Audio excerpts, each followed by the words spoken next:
तर आपल्या आदिशक्ती फाउंडेशन द्वारे युवा विद्यार्थी उत्थान शिबिर आपण आयोजित केलेलं आहे। हे शिबिर पूर्णपणे निशुल्क आहे। तुमच्याकडून पैसे घेतलेत का? नाही घेतले म्हणजे हे शिबिर पूर्णपणे निशुल्क आहे। आता शिबिर घेण्याच्या पाठीमागचा उद्देश काय आपला? तर तुमच्या पालकांची इच्छा अशी असते की आपल्या विद्यार्थ्याला चांगली मार्क्स पडावे, है ना, चांगला जॉब मिळावा, कोणाला वाटतं कलेक्टर व्हावं, वकील व्हावं, इंजिनियर व्हावं, बरोबर आहे ना? हे वाटतं। यासाठी तुमचे पालक खूप खूप कष्ट करून तुम्हाला चांगल्या शाळेमध्ये घालतात, चांगल्या ट्युशनला घालतात, तुम्हाला घरी काही काम लावत नाही, फक्त काय अभ्यास अभ्यास अभ्यास। परंतु एवढं करून देखील काही प्रॉब्लेम आहेत ज्यामुळे तुम्ही अभ्यासामध्ये पाठीमागे पडता, तुमचं ध्येय तुम्हाला साध्य करता येत नाहीत। आता हे कोणते प्रॉब्लेम आहेत हे मी तुम्हाला सांगतो। ज्यांना ज्यांना जे प्रॉब्लेम असतील त्यांनी फक्त हात वर करायचे, मी तुम्हाला काही विचारणार नाही। अभ्यासाला बसल्यानंतर अभ्यासामध्ये लक्ष लागत नाही, यात काय लाजायचंय? लाजण्यासारखं आहे काही? लागतं का तुमचं लक्ष अभ्यासात बसल्या बसल्या? इतकं हुशार आहे तुम्ही, इतकं हुशार आहे की मग शिबिरला कशाला आलाय? अभ्यासाला बसल्यावर लक्ष लागत नाही, हात खाली करा। केलेला अभ्यास लक्षात राहत नाही, नेमकं परीक्षा दिवशीच केलेला अभ्यास विसरतो, वर्षभर लक्षात राहतो, आणि कधी विसरतो? हात। डोक्यामध्ये विचारांचा गोंधळ, म्हणजे विचार खूप डोक्यात येतात। समजा आता तुम्ही अभ्यासाला बसलाय की लक्ष जातंय चायनीजच्या गाड्यावरती, मैत्रीण काय करत असेल, मम्मीने आता चुलीवर गॅसवर काय पदार्थ केलाय, तिकडे काय चाललंय, तिकडे काय चाललंय, काय होतंय? गोंधळ चालतो। कोणाकोणात चालतो? चिडचिडेपणा होतो, भूक लागत नाही, बऱ्यापैकी झोप येत नाही, डोकं दुखतं,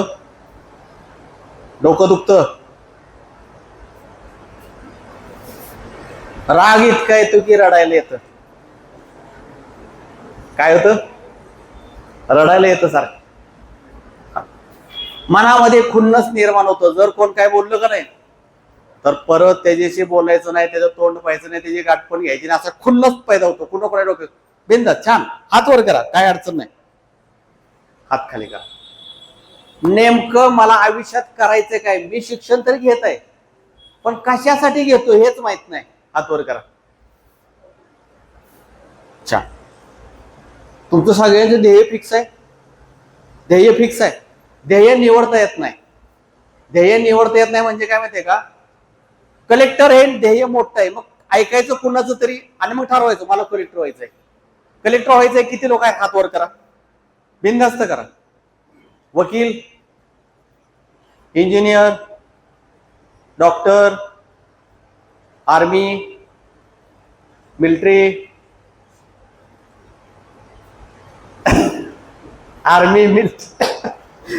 पोलीस,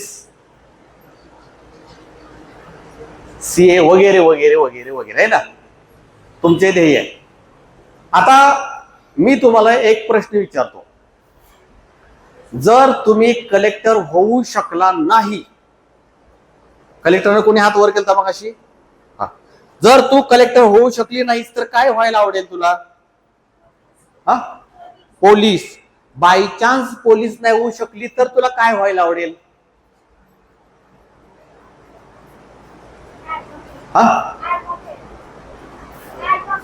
ऍडव्होकेट। बाय चान्स कदाचित थोडस चुकून ऍडव्होकेट पण नाही झाली तर पुढचा ऑप्शन काय आहे तुझ्याकडे? पोलीस व्हायचं असेल तर, हे व्हायचं असेल तर मला अभ्यास करायचा, माझ्या आई वडिलांचा त्रास। आता पहा ना, तुमचे आई वडील इथं बसणारे जे लोक आहेत ती त्यांच्या आईवडील संसारासाठी तुम्हाला शाळेमध्ये सर्व काही मिळावं, तुमच्या सर्व इच्छा पूर्ण व्हाव्या म्हणून ते खूप कष्ट करतात. याच्याशी सहमत असाल तर हात वर करा. तुमचे आई वडील तुमच्यासाठी प्रचंड कष्ट करतात, याच्याशी सहमत असाल तर हात वर करा.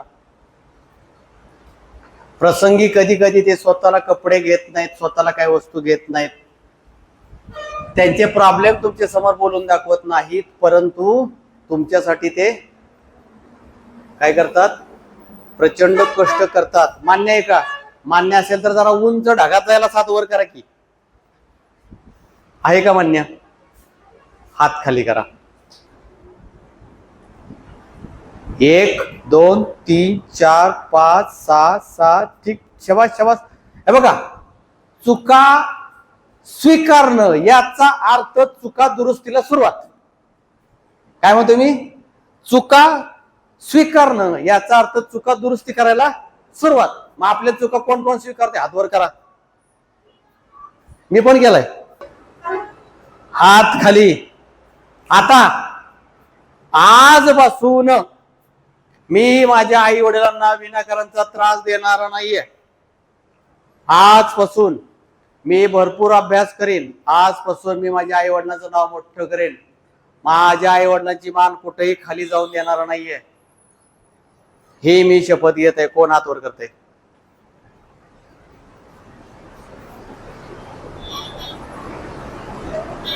हात वर केलेला आहात, परंतु जे तर तुम्ही ऐकलं नाही तर तुम्हाला पाप लागेल. मान्य आहे का? हात खाली. तर आता तुम्ही अभ्यासाला त्राटक चित्र तुम्हाला देणार आहे. आता माझा मित्र किंवा माझी मैत्रीण यांना चांगलं वळण नाही, हे मला चांगलं शिकवत नाहीत.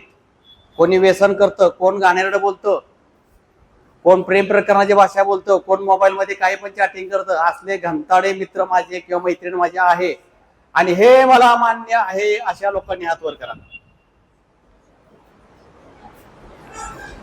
टाळ्या वाजवा यांच्यासाठी सगळ्यांनी. चला,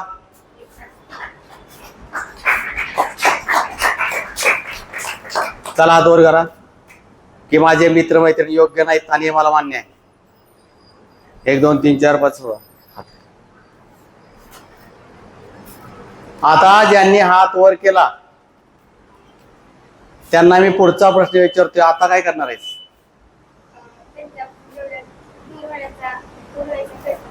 त्यांच्यापासून दूर होण्याचा प्रयत्न करेन. हा, दुसरं कोणाचं उत्तर काय असेल तिथे तुझं काय उत्तर आहे? त्यांच्यापासून कायमची दूर होईल. हा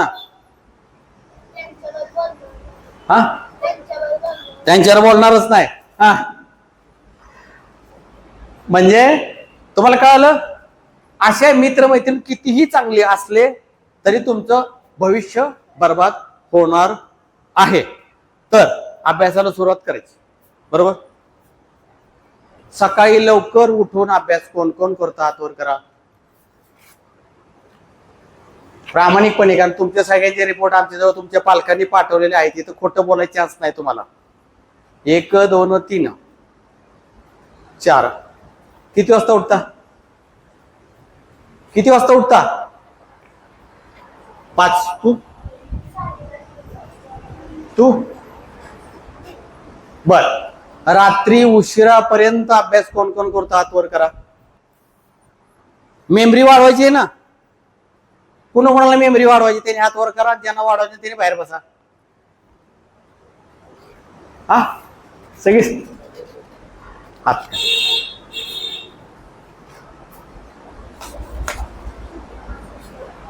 ओके. आता मेमरी वाढवण्याचं एक जबरदस्त टेक्निक आहे आणि ते इतकं सोपं आहे की ते झोपून करायचंय. झोपून खुर्चीत बसून आरामात बसून करायचंय, बाकी काहीच नाही. ते टेक्निक मी तुम्हाला सांगतो काय करायचंय. रात्री झोपताना ते करायचंय. कधी करायचंय? रात्री झोपताना करायचंय. आता तुम्ही आता झोपायला निघालेला आहे किंवा तुमची सगळी कामं झालेली आहेत. खुर्चीवरती बसा, अंथरुणावरती झोपा, कोचवरती झोपा, जी तुमची इच्छा. आणि त्यानंतर जरा 2-3 खोल श्वास घ्या, सोडा आणि डोळे बंद करा. आणि डोळे बंद केल्यानंतर सकाळी तुम्ही अंथरुणातून झोपून उठल्यानंतर त्या वेळेपासून ते आत्ता तुम्ही रात्री आठवायला बसलाय तिथपर्यंत जे जे काही दिवसभरापासून ते रात्रीपर्यंत जे जे काय घडलं ते टोटल आठवायचंय. काय करायचंय? मी सकाळी पहिल्यांदा उठली, डोळं उघडलं, घड्याकडे बघितलं, पण मला आळस आला, मी तशीच पडून राहिली. परत थोडीशी चादर बाजूला केली, मम्मी ओरडली, उठण्याचा धपाट बसतील, मग मी उठली. परत ब्रश घेतला, पण ब्रश बाजूला ठेवला. तेवढ्यात आमच्या काकी आल्या होत्या. काकी म्हणले आवर. मग मी उठले, मग इकडे गेले. म्हणजे काय करायचंय? कसं आठवायचंय ते?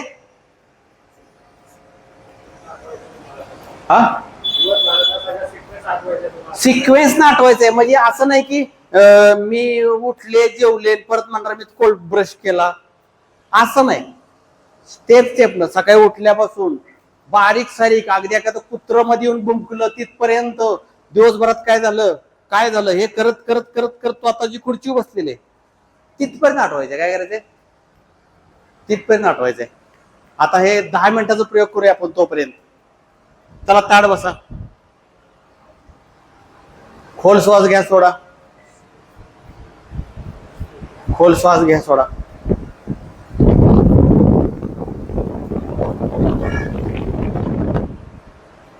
डोळे बंद. आता सकाळी अंथरुणातून उठल्यापासून ते इथं कोर्सला आल्यापर्यंत टोटल सगळं आठवायचंय. टोटल आठवायचंय. चला